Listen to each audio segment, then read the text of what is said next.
Pada saat live IG Bosman minggu lalu, ada beberapa hater mengatakan dengan menulis di komen, "Fuck Bosman," memaki dan menghardik. Tapi kita mah gak baperan, seru-seru aja. Di sisi lain, banyak sahabat yang gerah. Di sini kita harus meluruskan. Dunia politik memang kental dengan istilah propaganda. Propaganda tujuannya adalah merubah mindset untuk melindungi kepentingan pejabat. Penting untuk merubah banyak mindset agar menyetujui tindakan mereka. Kalau ada yang tidak menyetujui, maka terbaik adalah dengan membuat mereka yang idenya berbeda tersebut dibenci. Kebencian itu sesungguhnya tidak ada. Kebencian itu harus ditanam. Ketakutan juga sama, tidak ada. Ketakutan itu harus ditanam. Itulah senjata buzzer. Kebencian dan membuat ketakutan.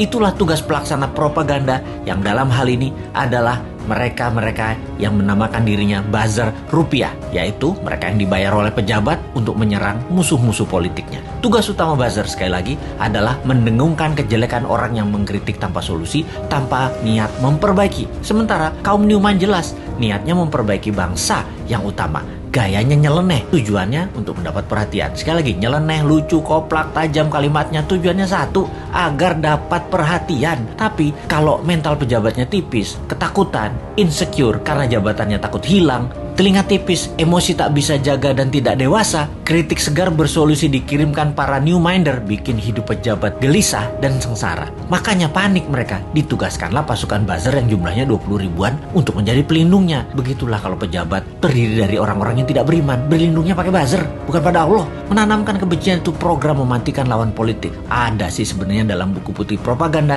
yang banyak diajarkan di akademi-akademi militer. Newman itu sering mengkritik, namun selalu memberikan solusi. Lalu kesannya anti pemerintahan secara keseluruhan.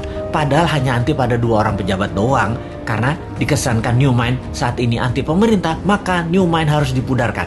Siapa yang melakukannya? Yang melakukannya adalah penggemar pejabat penguasa saat ini yang kebanyakan berciri-ciri, yaitu minoritas orang tajir beragama minoritas. Nah, kalimatnya ya, maaf kurang ajar ya, tapi saya nggak mau basa-basi. Atau yang mayoritas latar belakangnya namun terkena propaganda yang akhirnya tidak menyukai sisi seberang yang di framing jualan agama ke Arab-Araban plus dibungkus budaya Arab. Maaf, sekali lagi kalimat Bosman ini kali ini vulgar. Daripada basa-basi mendem-mendem mau realitanya gitu. Jadi begitu berhasil menggiring opini yang menganggap Bosman anti pemerintah, maka otak bawah sadar banyak orang digiring lagi oleh buzzer. Digeneralisir, Bosman itu oposisi, pendukung kadrun, dan pendukung partai kalah perang, Demokrat dan PKS. Cara kerja buzzer menggiring opini masyarakat memang begitu dan berhasil hingga saat ini membelah bangsa Indonesia menjadi 2. Sangat berhasil. Namun efeknya sekali lagi membuat bangsa ini terus aja banyak konflik. Kalau Bosman mengajak diskusi yang beda pemahaman bernegara, tidak membuat belah negara ini jadi 2. Old mind, new mind, tidak membelah rakyat di bawah tetapi menjelaskan adanya otot pengetahuan lain atau muscle knowledge yang itu akan menambah dewasa banyak pihak. Sehubungan dengan old mind versus new mind dalam konsep bernegara, Bosman mengatakan berkali-kali, new mind adalah siapa saja yang menganut MMT ekonominya, nasionalis patriotis, tidak tergantung asing bernegaranya, pro-life, mendukung sustainability lingkungan dan membuat Indonesia menjadi negara superpower di ulang tahun kemerdekaan Indonesia yang ke-100 yaitu tahun 2045. Mereka adalah para new minder. Fenomena ini, incumbent dan oposisi, keduanya pernah menjabat 20 tahun terakhir. Terbukti tidak membawa Indonesia menjadi negara superpower. Makanya new mind bertanya, 24 tahun ke depan masih mau sama mereka lagi pola pikir dan pola tindaknya, atau mau main baru pakai bernegaranya ala new mind? Inilah demokrasi. Kalau kalah new mind legowo juga, nggak muring-muring ngacak-ngacak demo-demo, nggak baper, basi itu mah. Buktikan saja di dalam kehidupan keseharian new mind. Kalau ternyata kaum new mind lebih makmur, lebih sehat, lebih bahagia, ya monggo diadopsi secara nasional. Kita mah asik-asik aja. Jadi misi bersama jangka pendek kaum new mind adalah